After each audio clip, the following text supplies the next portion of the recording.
क्या आपको पता है आज दुनिया के कई कंट्रीज के सी पोर्ट्स जो उनकी इकोनॉमी की लाइफलाइन है वो उनके नहीं बल्कि चाइना के कंट्रोल में है। सोचिए एक देश जहां अनाज आता है, ऑयल आता है, मशीनरी आती है और उस पोर्ट का कंट्रोल उनके नहीं बल्कि किसी दूसरे देश के हाथों में हो, तो क्या हम उस देश को इंडिपेंडेंट कह सकते हैं?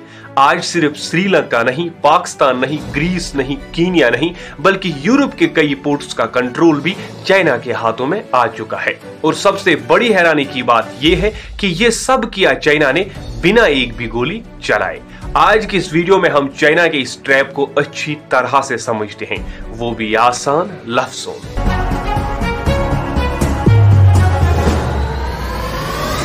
चाइना की स्ट्रेटजी बड़ी सिंपल होती है। पहले कंट्री को बड़े बड़े सपने दिखाओ, फिर उन्हीं सपनों के जरिए उस कंट्री का कंट्रोल अपने हाथों में ले लो। डेवलपिंग कंट्रीज की सबसे ज्यादा प्रॉब्लम होती है इंफ्रास्ट्रक्चर, इलेक्ट्रिसिटी, रोड, अनएम्प्लॉयमेंट।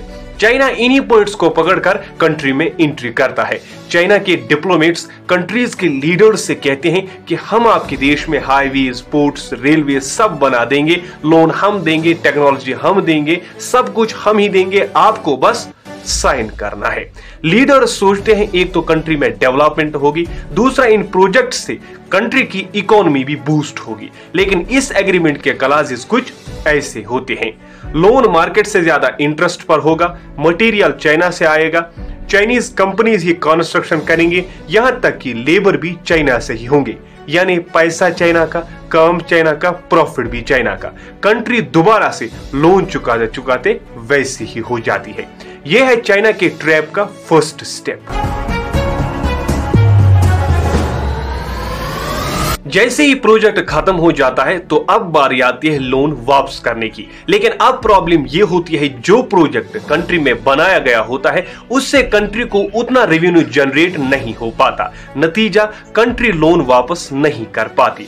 अब चाइना यहां पर दूसरा ट्रैप फेंकता है। वो कंट्री से कहता है कि कोई बात नहीं, आप लोन पे नहीं कर सकते, इसमें कोई भी टेंशन लेने की जरूरत नहीं है, आप बस पोर्ट का कंट्रोल हमारे हाथों में दे दीजिए, एयरपोर्ट हम लीज पर ले लेते हैं। और इस तरह से कंट्री इंडिपेंडेंट होने के बाद भी डिपेंडेंट हो जाती है। एग्जांपल श्रीलंका। श्रीलंका ने चाइना से पोर्ट बनाने के लिए लोन लिया, इकोनॉमी क्रैश कर गई, 99 इयर्स के पोर्ट का कंट्रोल चाइना के हाथों में चला गया। पाकिस्तान का गवालियर पोर्ट जो बलोचिस्तान में है, पाकिस्तान ने चाइना से 60 बिलियन लोन लिए, वो वापस नहीं कर पाए, नतीजा पोर्ट का कंट्रोल चाइना के हाथों में चला गया। ये मॉडर्न एरा का साइलेंट कोलोनाइजेशन है, ये बुलेट से नहीं फायर और पेन से होता है।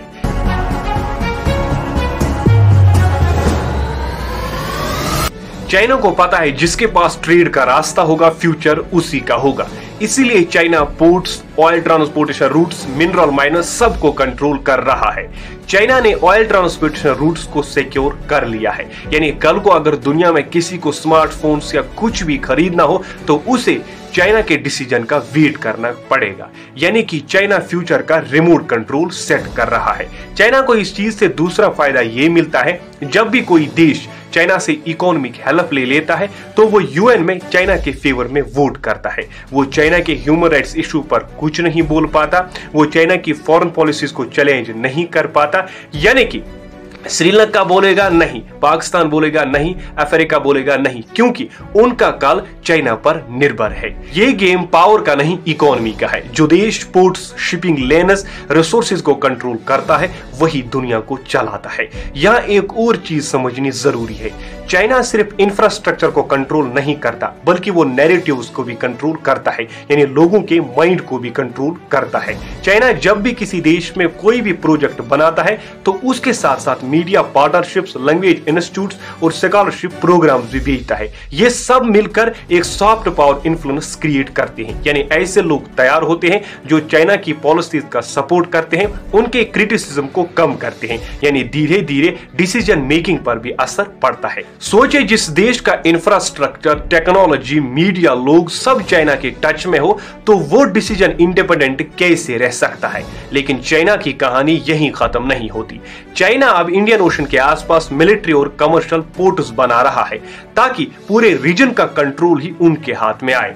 लेकिन कल को अगर वॉर जैसी सिचुएशन हो जाती है या ग्लोबल डिस्प्यूट हो जाता है तो चाइना एक बटन दबाकर पूरी सप्लाई चेन को बंद कर सकता है, क्योंकि दुनिया का 90% ग्लोबल ट्रेड सी रूट्स के थ्रू होता है। यानी अगर चाइना इसमें कामयाब हो गया तो वो पूरी दुनिया पर कंट्रोल जमा लेगा।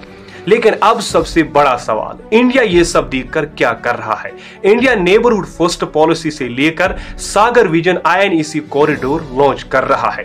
वो चाइना के हर स्ट्रेटजी को काउंटर कर रहा है, क्योंकि इंडिया को मालूम है आज के दौर में जियोपॉलिटिक्स पावर या आर्मी से नहीं, पोर्ट्स और सी रूट्स के कंट्रोल से जीता जाता है।